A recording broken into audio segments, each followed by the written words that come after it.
EAT ईट. या ठिकाणी E दिलेला आहे, हा दीर्घ आहे eat. Then next is SEE see. Then SIT seat पहिली व्हॅलांटी आहे. या ठिकाणी बघा सी ला स ला दुसरी व्हॅलांटी आहे.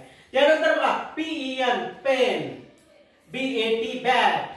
मग याच्यात उच्चार कसे होतात? आता आपण हे वाचन करत असताना while reading how to pronounce these spellings, this is most important in English. Now what is there? Eat, SEEC, sit. Then pen, bat, father, box, ball, wool, moon, up, cup. अशा स्पेलिंग्स या ठिकाणी आहेत. परंतु याच्यामध्ये काय उच्चार होतोय, कशाचा उच्चार होतोय हे आपण लक्षात घेतलं पाहिजे. आता या ठिकाणी ई दीर्घ आहे, लांब उच्चार करायचा आहे, मोठा दीर्घ लांब असा उच्चार आहे. ई या ठिकाणी बघा सी आहे, सी. या ठिकाणी ई सी सी आहे ना, ई छोटासा आहे ई.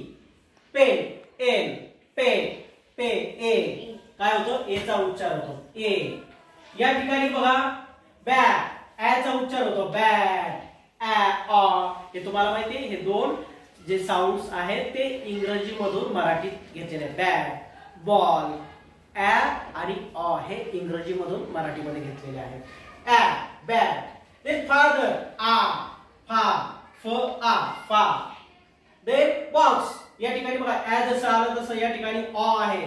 बॉक्स ब अ बॉक्स. देन बॉल या ठिकाणी सुद्धा काय आहे अ.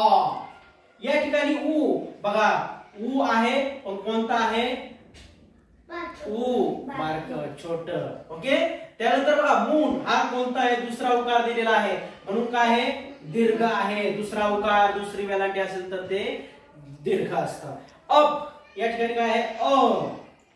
कप अ. देन नेक्स्ट अवे अ. गन अ.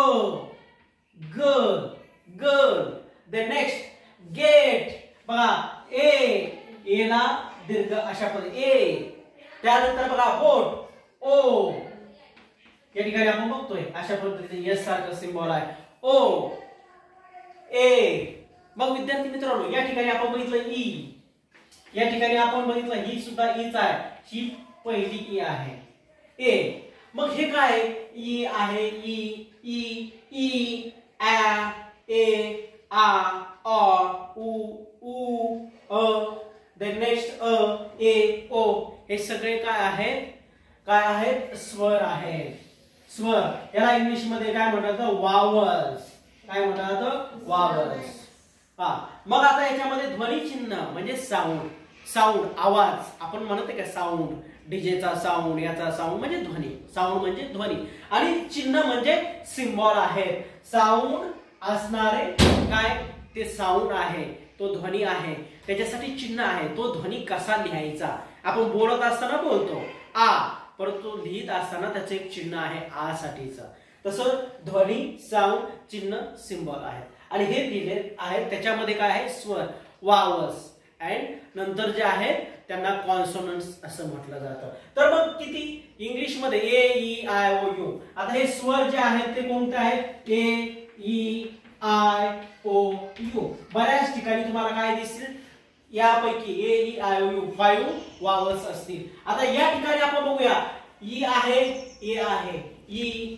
या ठिकाणी आय आहे बघा ई आय याच्यापैकीच आहे. इथं ई आहे ॲ ए ओ ए ओ ओ यू. त्यानंतर बघा अ. या ठिकाणी पण बघा आय ए ओ ए अशा पद्धतीचं. म्हणजे A E I O U या स्पेलिंग्स असतील ते काय आहेत स्वर आहेत. इंग्लिश मध्ये in English we say they're vowels. How many are they are 5. Okay. आणि या ठिकाणी आपण काय केलं ध्वनी चिन्हे मराठीमध्ये आहे आणि मग काय केलं ई ए आ अ. आता अ आणि अ हे इंग्रजी मधून मराठीमध्ये घेतलेले आहेत. नंतर अ उ अ. देन ए ओ. अशा प्रकारे हे काय आहेत स्वर आहेत.